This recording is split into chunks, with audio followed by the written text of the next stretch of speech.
Assalamualaikum warahmatullahi wabarakatuh. Halo semuanya. Perkenalkan, kami dari kelompok pembelajaran mesin yang beranggotakan saya sendiri dengan nama Muhammad Gilang Holik Nur Rahman bersama rekan saya. Dundi Asyura Muzaffar. Dan Robi Febrian. Nah, pada presentasi ini kami akan memaparkan proses pembangunan model support vector mesin atau SVM untuk memprediksi resiko penyakit jantung berdasarkan data rekam medis. Dataset yang kami gunakan adalah dataset medis legendaris Heart Disease UCI atau Cleveland yang ditarik secara otomatis menggunakan Kaggle API. Di layar kita bisa melihat pratinjau 5 baris pertama dari data yang sudah kami muat menggunakan library Pandas. Lalu dataset ini memiliki fitur-fitur klinis. Sebagai contoh, jika kita melihat baris pertama di indeks 0, terdapat data pasien berusia 69 tahun dengan tingkat kolesterol sebesar 234 dan tekanan darah atau threshold BPS sebesar 160. Lalu di kolom paling kanan terdapat kolom condition yang akan menjadi target prediksi label di model kita. Angka 0 menandakan pasien sehat dan angka 1 menandakan pasien sakit. Selanjutnya untuk proses eksplorasi data dan reprocessing akan dijelaskan oleh rekan saya. Oke, baik. Saya akan melanjutkan di bagian exploratory data analysis. Nah, sebelum melatih model, kami melakukan exploratory data analysis atau FDA. Secara visual, pada grafik di sebelah kiri, kita bisa melihat distribusi target, kita cukup seimbang antara jumlah pasien sehat dan sakit, sehingga kita tidak perlu melakukan teknik balancing data tambahan. Nah, lalu pada histogram di kanan terlihat bahwa pasien dengan rentang usia 50 hingga 60 tahun mendominasi kasus penyakit jantung di dataset ini.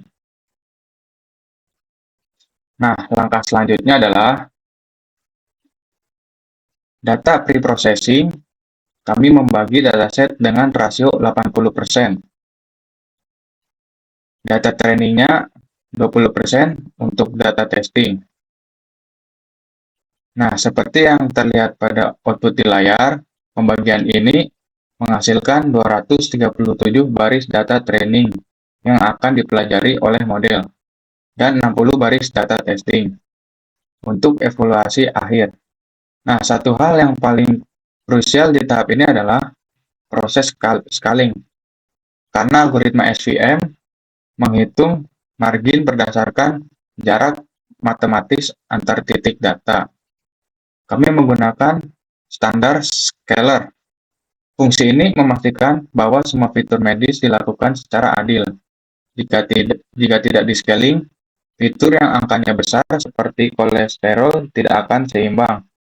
Nah, pembuatannya dengan fitur yang angkanya kecil seperti usia. Untuk proses pemodelan SVM dan pencarian parameternya akan dijelaskan oleh rekan saya. Baik, di sini saya akan melanjutkan tentang pemodelan SVM Hyperparameter Tuning. Sekarang kita masuk ke tahap inti, yaitu melatih model support vector mesin atau SVM. Cara kerja SVM adalah mencari hyperplane atau garis batas terbaik yang bisa memisahkan kelompok datakit. Untuk mendapatkan akurasi yang maksimal, kami tidak menggunakan parameter bawaan secara sembarangan. Kami menetapkan teknik hyperparameter tuning menggunakan fungsi grid search CV atau bisa dilihat pada kode di layar yang memberikan beberapa kombinasi parameter C, gamma, dan jenis kernel atau linear maupun RBF. Untuk diuji secara otomatis oleh mesin melalui proses validasi silang atau cross validation sebanyak 5 volt. Seperti yang terlihat di output, mesin melakukan total 160 kali proses fitting atau pelatihan untuk mencari kombinasi yang paling pas. Dan hasil komputasi tersebut, mesin menemukan bahwa parameter SPM yang paling optimal untuk dataset Cleveland ini adalah menggunakan C sama dengan 10, gamma sama dengan 0,001, dan kernel sama dengan RBF. Model terbaik ini yang kemudian kami simpan dan gunakan sebagai model prediksi final kami. Dan selanjutnya hasil evaluasi dan model terbaik akan disampaikan oleh Saudara Gilang. Oke, kita lanjut ke bagian 4, hasil akurasi, evaluasi, dan kesimpulan. Nah, kita lihat seberapa pintar model yang sudah kita latih tadi. Kami menguji model tersebut menggunakan sisa 20% data testing, yaitu sebanyak 60 data rekaman medis pasien yang belum pernah dilihat oleh model. Hasilnya, model SPM kami berhasil mencapai tingkat akurasi sebesar 75%.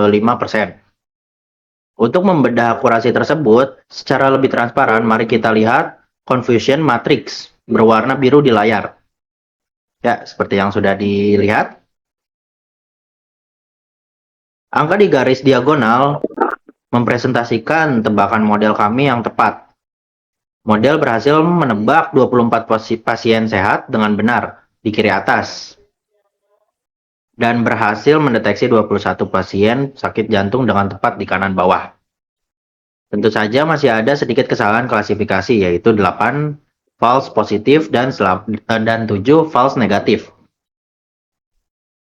Namun, jika kita melihat ke classification report di bawahnya, ada satu hal yang sangat positif, yaitu nilai recall untuk kelas sehat maupun kelas sakit sama-sama berada di angka 0,75 atau 75%. Ini membuktikan bahwa model kami sangat seimbang, tidak bisa ke satu kelas, dan benar-benar belajar dari fitur medis yang ada. Kesimpulannya adalah, proyek ini membuktikan bahwa dengan melakukan tahap data reprocessing